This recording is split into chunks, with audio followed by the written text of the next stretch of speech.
Pati illegal na droga, inila-live selling na rin online. Yan umano ang ginagawa ng lalaking inaresto sa Pampanga. At nakatutok si Chino Gaston. Ewan ko kung may bayad din na. Animoy simpleng Facebook live content lang ito ng isang alias Nono mula sa Mabalacat, Pampanga. Hindi naman ako naniningil eh. Abala siya at may inaayos habang nakikipag-usap sa kasama.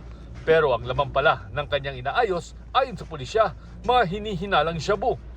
Putol at naka-blur na ang video ibinigay ng Mabalacat Police. Pero ayon sa kanila, may punto ang video kung saan ipinagmamalaki ni alias Nono na nagbebenta siya ng illegal na droga. Agad nagkasa ng buy-bust operation ng pulisya. Arestado si alias Nono kasama ang dalawang lalaking na aktuhang gumagamit ng droga.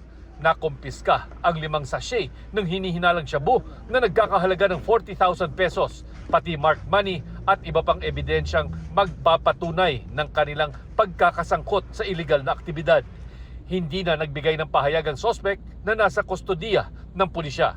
Sinampahan siya ng kasong paglabag sa Republic Act 9165 o ang Comprehensive Dangerous Drugs Act. Para sa GMA Integrated News, Chino Gaston, nakatutok, 24 oras.